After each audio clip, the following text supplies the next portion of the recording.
Hello, Storytimers! It's Miss Sheree here, out in the beautiful weather in the beautiful city of Northfield.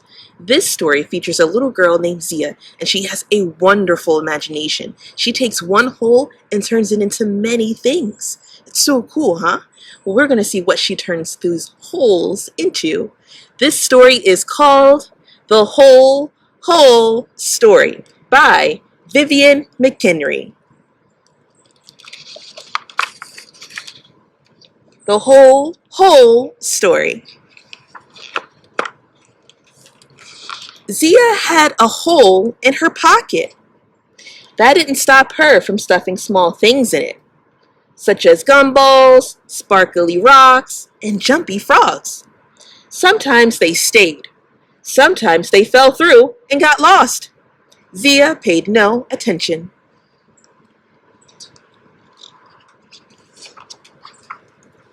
The hole in her pocket grew bigger and bigger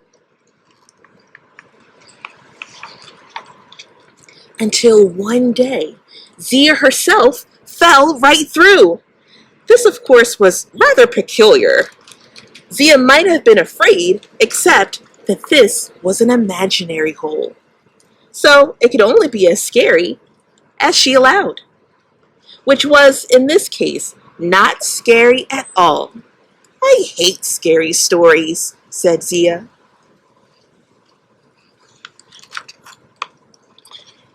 She sat quietly at the bottom where holes and thoughts run deep and considered what to do with such an obviously wonderful hole.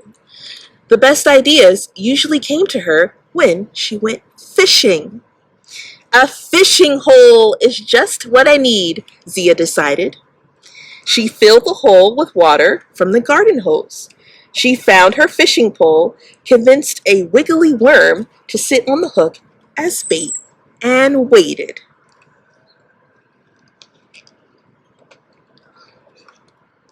After some time, she felt a nibble.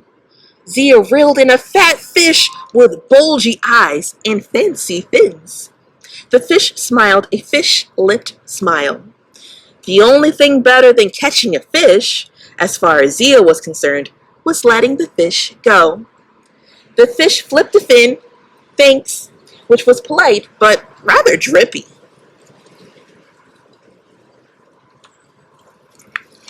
Fortunately, Zia wore her swimsuit beneath her clothes, so she just knew what to do next.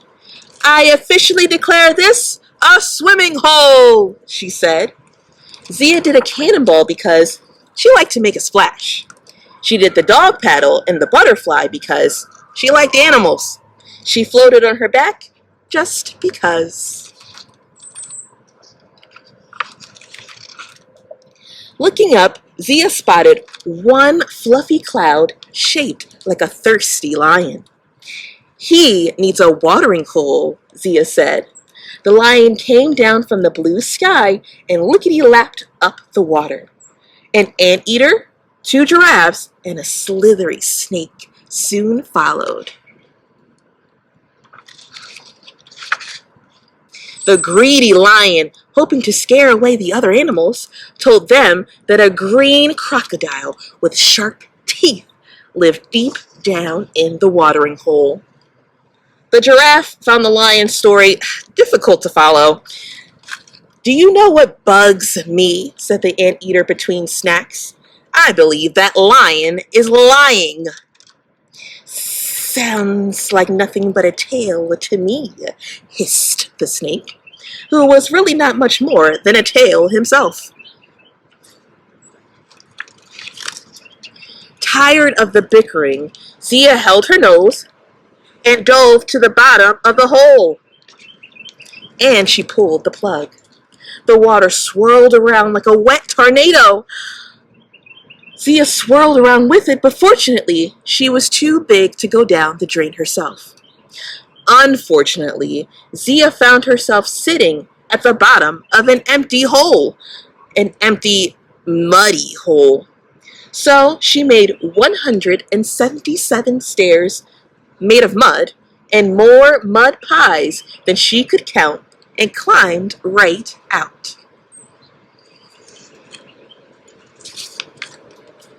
Then she sat on the edge, feet dangling, certain that such a big hole must be useful in a big way. Think big, Zia told herself.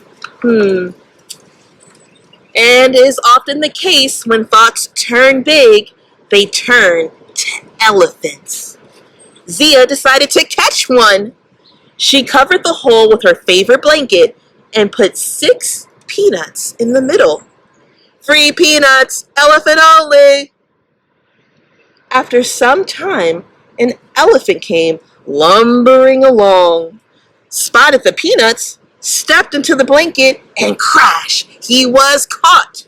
Zia was delighted. The elephant was not.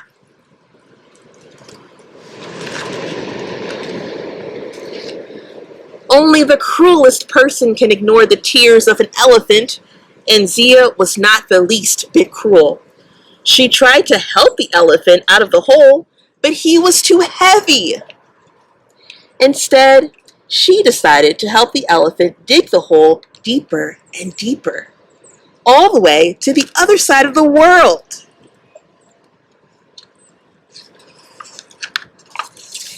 They said goodbye in India, which is really where the elephant belonged anyway. Send me a postcard, Zia said.